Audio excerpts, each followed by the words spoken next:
প্রিয় শিক্ষার্থীবৃন্দ, এই প্রশ্নটা অষ্টম প্রভাষক নিবন্ধন নিয়োগ পরীক্ষায় এসেছে। প্রশ্নটা হলো, যদি 3 পাওয়ার x প্লাস 2 সমান 81 হয় তবে 3 পাওয়ার x মাইনাস 2 সমান কত?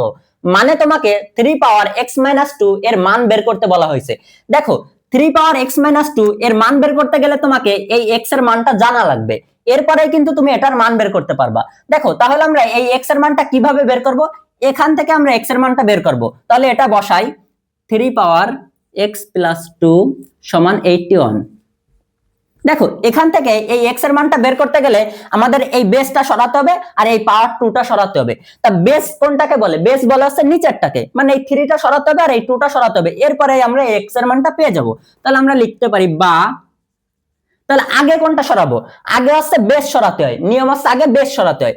তাহলে এই বেসটা তো আমরা মন মতন সরাইতে পারি না, তাহলে এখানে কি আছে 3, এই বেসটা আমাদের সরাতে গেলে এইখানেও 3 আনা লাগবে, এরপরে আমরা উভয় পক্ষ থেকে 3 বাদ দেব, তার মানে বেস সরে যাবে। তাহলে আমি এটা লিখি যে 3 পাওয়ার x প্লাস 2 সমান এই 81 আমরা কিভাবে পাবো? দেখো, 3 এর উপর যদি আমরা 4 দিই, মানে 3 পাওয়ার 4 দিলে আমরা 81 পাবো। এবার বলতে পারো কিভাবে? দেখো, 3 পাওয়ার 4 মানে আছে 3 কে 4 বার বসায় গুণ করতে হবে, 2 3 4, আর 3 কে 4 বার বসায় গুণ করলেই তুমি এই 81 পাবা। ঠিক আছে, আশা করি তোমরা এখানে বুঝতে পারছো। এবার দেখো, এবার আমরা কি করব? উভয় পক্ষ থেকে এই বেসটা সরাই দেবো, এখানেও 3 আছে এখানেও 3 আছে, এটাকে সরাই দেবো।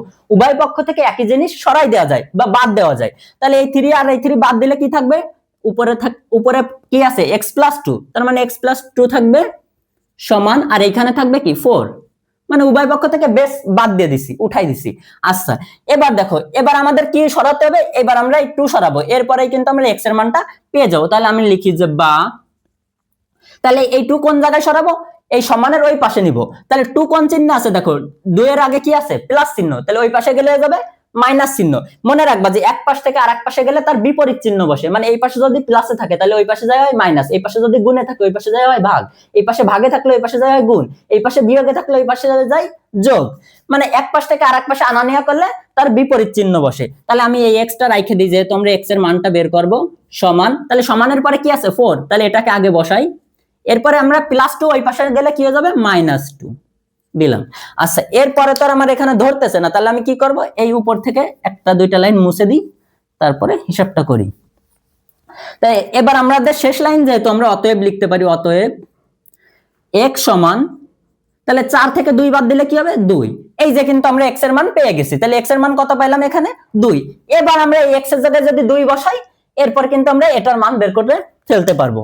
তাহলে আমরা এবার মূল অঙ্কে ফিরে যাই। এটা হচ্ছে আমরা x এর মান বের করলাম, x এর মান কত পেলাম? 2 পেলাম। আচ্ছা, এবার আমরা এটার মান বের করব, এটা বসাই যে অতএব প্রদত্ত রাশি সমান 3 পাওয়ার x মাইনাস 2, এটাই তো, এটার মান বের করব সমান 3, তাহলে x এর মান কত পাইছে? 2, তাহলে এই 2 বসাই, মাইনাস এই 2 দিলাম সমান, দেখো 3 বসাই দেই, এবার 2 থেকে 2 বিয়োগ করলে কত হবে? 0 দিলাম সমান, একটা জিনিস মনে রাখবা যে কোনো কিছুর পাওয়ার যদি 0 থাকে তার অ্যান্সার হবে 1। তার মানে আমাদের এখানে 3 পাওয়ার x মাইনাস 2 এর মান হবে 1। তাহলে আমাদের উত্তর কত পাবো? 1 হবে তোমার এটার মান। আশা করি তোমরা আজকের ক্লাসটা বুঝতে পারছো। আরো একটু কিছু আমি তোমাদের বুঝাই দিই এক্সট্রা। দেখো, কোনো কিছুর পাওয়ার, মানে যে কোনো কিছুর পাওয়ার 0 থাকলেই তার উত্তর হবে 1। যদি থাকে p এর পাওয়ার 0, এর উত্তরও হবে 1। যদি থাকে x এর পাওয়ার 0, তার উত্তরও 1। মানে যারই পাওয়ার ধরো আছে 5 এর পাওয়ার 0, তার উত্তরও 1। মানে যে কোনো কিছুর পাওয়ার যদি তোমার 0 থাকে তাহলে তার উত্তর হবে 1। তার মানে আমাদের এইখানে বলছিল যে যদি 3 পাওয়ার x প্লাস 2 সমান 81 হয় তবে 3 পাওয়ার x মাইনাস 2 সমান কত? তাহলে 3 পাওয়ার x মাইনাস 2 সমান 1।